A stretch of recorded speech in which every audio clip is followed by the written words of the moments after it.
निस्वार्थ कर्म करते रहिए, सब अच्छा ही होगा। थोड़ा लेट होगा लेकिन लेटेस्ट होगा। तो नमस्कार मेरे प्यारे प्यारे बच्चों, आप सबका हार्दिक हार्दिक स्वागत, अभिनंदन। बेटा, ब्रह्मा विष्णु महेश जो कि सृष्टि की रचना करने वाले हैं, पालन पोषण करने वाले हैं, संहार करने वाले हैं, उनको भी किस लिए इस मृत्यु लोक में नदी का रूप धारण करके आना पड़ा, ये कहानी मैं आपको सुनाने जा रही हूँ। जो भी इस पौराणिक कथा को प्रतिदिन सुनता है उसे त्रिवेणी संगम के स्नान का फल प्राप्त होता है। तो आइए सुनते हैं कथा। चाक्षुक मनवंतर के आरंभ में श्री ब्रह्मा जी ने सह्य पर्वत के शिखर पर यज्ञ करने का निश्चय किया। वह सब देवताओं, भगवान विष्णु, भगवान शंकर और यज्ञ की सारी सामग्री लेकर उस पर्वत के शिखर पर गए।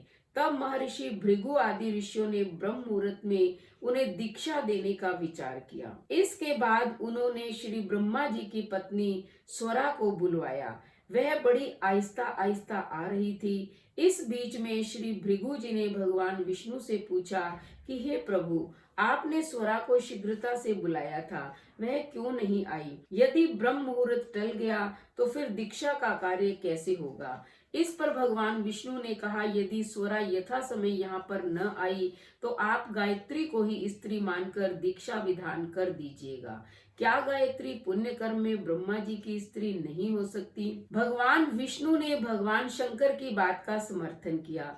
यह बात सुनकर भृगु जी ने गायत्री को ही श्री ब्रह्मा जी के दाईं ओर बिठाकर दीक्षा विधान आरंभ कर दिया। ऋषि मंडल गायत्री को दीक्षा दे ही रहा था कि इतने में स्वरा भी यज्ञ मंडप में आ पहुंची। श्री ब्रह्मा जी के पहलू में गायत्री को देखकर ईर्ष्या से क्रोध करके कहने लगी। स्वरा ने कहा, जहाँ अपूज्यों की पूजा होती है और पूज्यों की अप्रतिष्ठा होती है, वहां पर दुर्भिक्ष, मृत्यु तथा भय तीनों अवश्यमेव हुआ करते हैं। यह गायत्री जी श्री ब्रह्मा जी की दाईं तथा मेरे स्थान पर बैठी है। यह अदृश्य बहने वाली नदी होगी। आप लोगों ने अविचार से इसे जो मेरे स्थान पर बिठाया है, अतः आप भी सब के सब जड़ रूप नदियां होंगे। इस प्रकार स्वरा के श्राप को सुनकर गायत्री मारे क्रोध के लाल भभूका होकर अपने होठ काटने लगी। देवताओं के मना करने पर भी उसने उठकर स्वरा को श्राप दे दिया।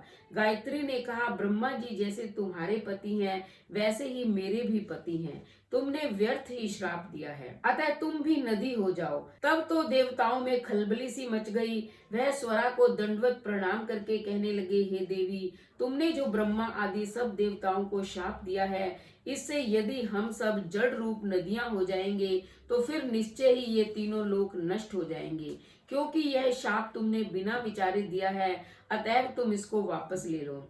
स्वरा ने कहा, हे देवतागण, क्योंकि आपने यज्ञ के आरंभ में गणेश पूजन नहीं किया, इसलिए यह विघ्न उपस्थित हो गया है। मेरा यह शाप कभी खाली नहीं जा सकता, इसलिए आप सब अपने अपने अंशों से जड़ीभूत होकर अवश्यमेव नदियां बनोगे।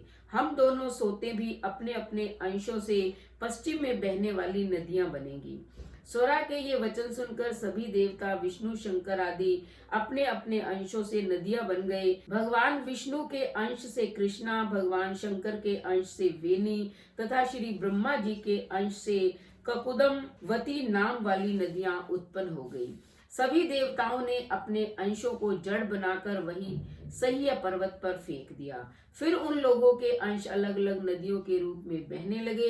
देवताओं के अंशों से पूर्व वाहिनी तथा उनकी स्त्रियों के अंशों से सैकड़ों व हजारों की संख्या में पश्चिम वाहिनी नदियां उत्पन्न हो गई। गायत्री और स्वरा दोनों पश्चिम वाहिनी नदियां होकर एक साथ बहने लगी और दोनों का नाम सावित्री पड़ा। तो बेटा, इस प्रकार जो है त्रिदेवों ने नदियों का रूप धारण किया। स्वरा और गायत्री ने भी नदियों का रूप धारण कर लिया। तो जो भी इन नदियों के में स्नान करता है या इस कहानी को सुनता है, उसे त्रिवेणी संगम के स्नान का फल प्राप्त होता है।